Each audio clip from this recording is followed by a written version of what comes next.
huge. It's mountainous. In fact, if you go level with it, you cannot see to the other side. It's like a hill. Hello, people.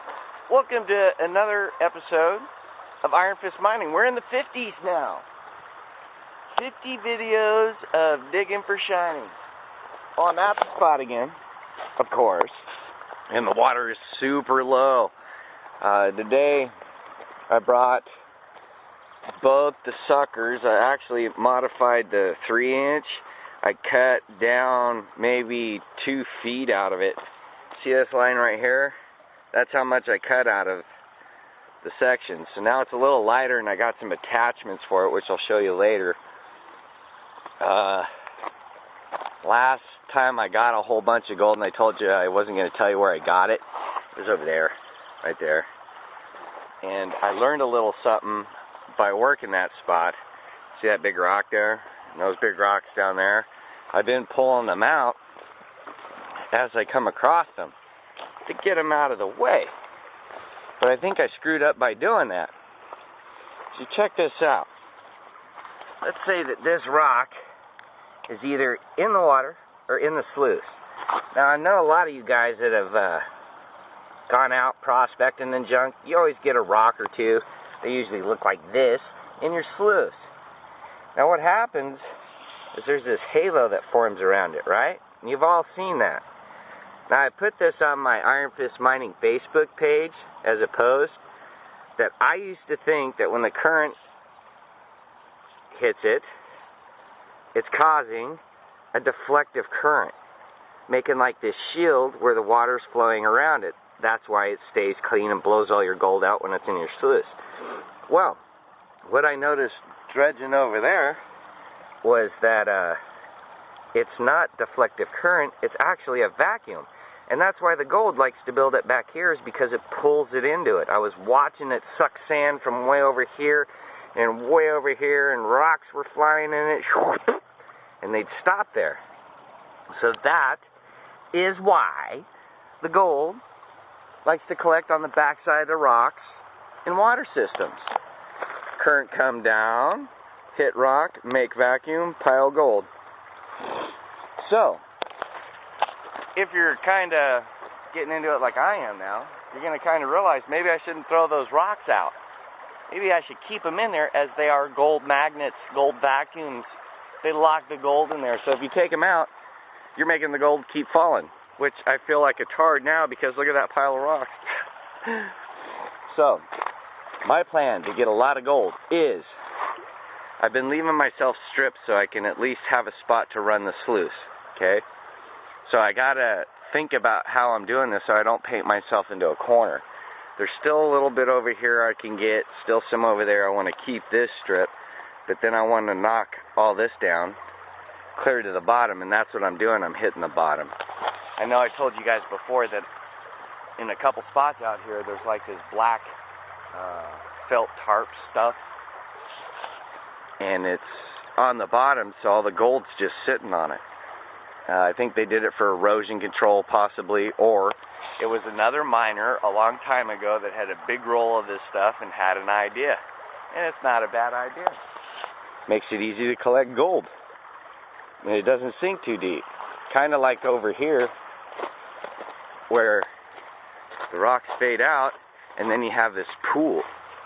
Ideally, I think all the gold is in these pools. There's another one right over there, on the other side of that little waterfall-y thing. And I know for a fact up in Hidden Falls, there's some deep carved stone bowls up there, and that is definitely where a lot of the gold is hiding. So it would stand to reason that the higher percentage of gold ends up in these pits. I ain't got out the snorkel or the wetsuit yet, so I sat in the bushes over there. There's something creepy in the bushes. It's a good thing I got that.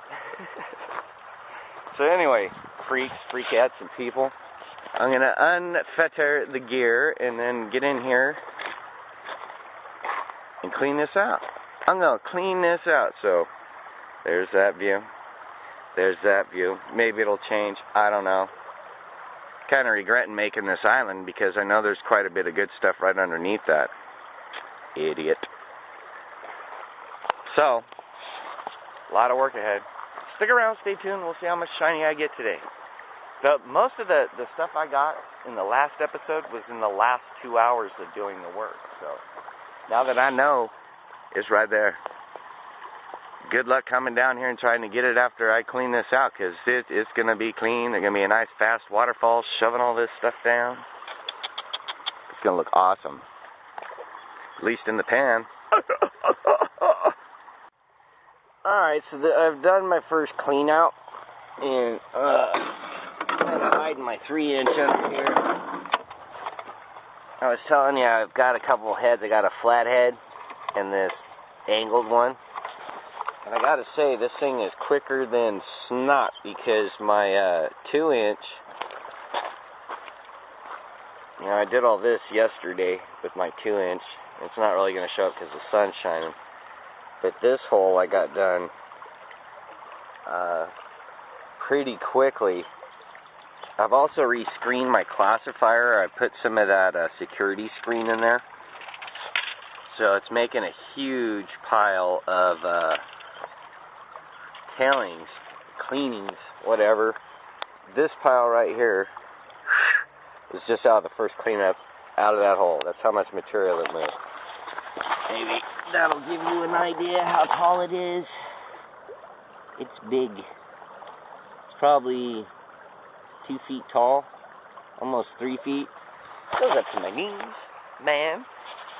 The 2-inch hand dredge, it takes maybe, let's say 6 to 8 to fill that.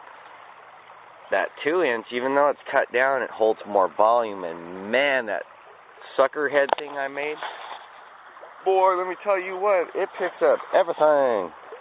Big ass rocks too. Some of these went up in the tube. I mean, not only is it getting the sandy material, chunky, but it's picking up big rocks.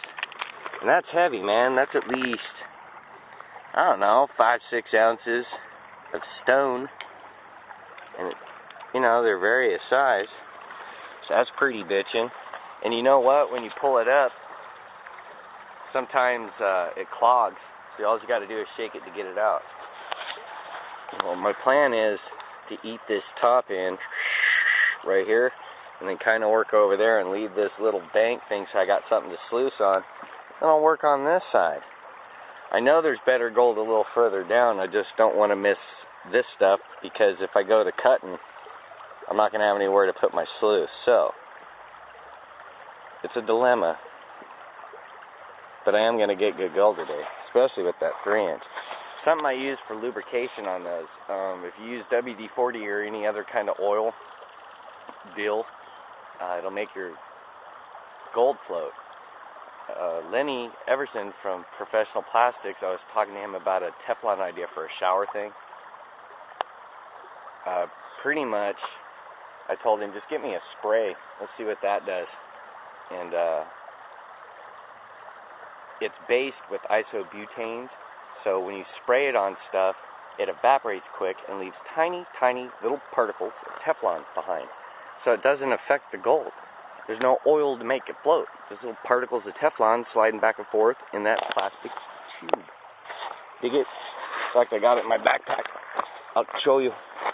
It's almost time to put on the sandals. DuPont. There. DuPont Teflon multi-use lubricant.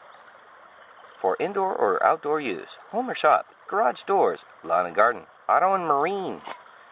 Auto and marine applications. But you don't want to have a lighter or a cigarette in your face or something like that when you're spraying this stuff, because it is super, super flammable. Super flammable. Like I said, it just leaves behind particles.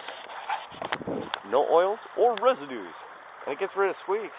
I mean, it makes WD-40 look like spit.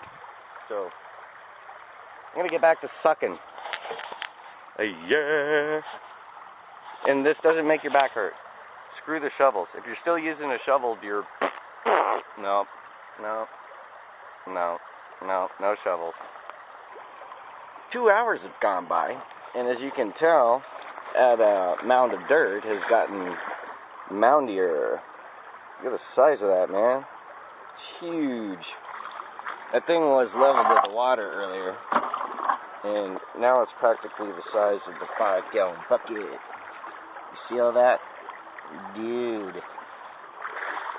So that's only in 2 hours, and that's what I cut. Down in there, man. See that black tarp thing? That's where all the big pieces are coming up. There's another piece of it over here. Right there. You can see it. You know what? It's permeated. I bet there's better gold underneath it. Anyway, that's what I'm doing, is hitting between these rocks, cleaning them out. Getting some good shiny. I want to get clear over in here a little bit. Like I said, this sand wash is pretty profound over here. There's lots of, old shorts and sand. Nothing but sand. Doodah. And mercury. See all the mercury floating? Look at that. Nice. So, I'm going to keep cutting in there. Just let the rocks fill back in. It'll drag more from up there into there, and I'll get more gold. Widen this up a little bit, Work my way down. It'll get faster, drive more, suck more down. Wish I could get one of these rocks to show you what I was talking about with the vacuum thing. That one right there was doing it, but the water's not cooperating so you can see. Anyway, more grooving to cut, man. That 3-inch is something else, dude. I mean, whew. Dude, that's a monster pile.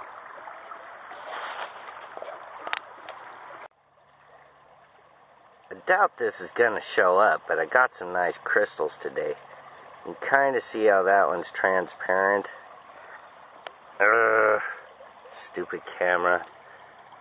There's a couple that are worth looking at. Some nice quartz crystals. That one is super transparent. That one kind of looks like a tooth. I got some nice little crystally doobobbers.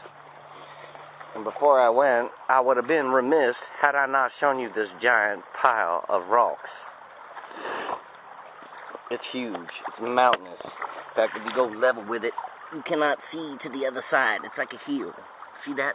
It's like a hill. It's like a hill, damn it. Look at all that material that 3-inch sucked up. Dude. Can't see the creek. Oh, there it is. Can't see the creek.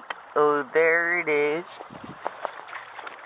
I know this doesn't really show up, but it's a lot. I guess from where I'm standing, 1, 2, 3 man steps. And I really cleaned out the bottom of this. And that 3-inch is something else. Look at all the little fishy. Oh, there are little fishy in there. They like these holes. Me too, little fishy. Can you see him down in there? He's right there. Oh, there he goes. There's a bunch of them in there. Caught a couple little crawdads. But it's pretty late in the day and I'm going to head back. We'll see how much gold I got. I'm tired. Man, all that gear is heavy. And I got to walk. And it's rush hour. Ooh, there's another crystal I missed. Kind of like going through this stuff because this spot really produces some nice crystals. I want to find a really cool one. Next time, I'm going to finish down there and then I'm going to start on this guy. Build another tower of power. Yep. Take a look around. Bushes. Serenity. Birds chirping. You can kind of see how that used to be this as it's like growing there. See what I'm saying? Keeps going. So all that's old creek bed in there. All of it. In fact, it's so old the trees grew. Yep. A bunch of hummingbirds buzzing around out here too. So there you have it, people. And put some shade in there. Look at all that. Yeah, 3-inch dredge, you kicked some ass. Yeah. There's some neat pieces today, man. There's like some boomerang shapes and some rod shapes and some little nuggetrons, followed by some dustertrons and some milotrons. Yeah. So, I'm gonna pick up my mess. I'm gonna go inside. I'm gonna sit the hell down. One of my neighbors was driving by. She said, wow, I saw you leaving when I was going to work, and here I am coming home, and here you are coming home. You walk a long ways. Sometimes you have to walk a long ways to get some good gold. You gotta do what you gotta do. I'm tired. I'm gonna go take a shower or something. Right, Mimi? You want a bath? You should get a bath. He's so soft when he gets a bath. Oh my God. Right, Milo? Hey, fool. Hey, fool. What's that? Is that Bruce? Where's he at? Who's out there? Do something. Do something. Hey. Tried to get him to sniff it out. He won't do it. What do you do? How do you make him do it? Find me the shiny dude. Oh well, sorry, he ain't gonna do a trick. So, there you have it. 3-inch dredge, man. A heel, damn it. Look at all that material.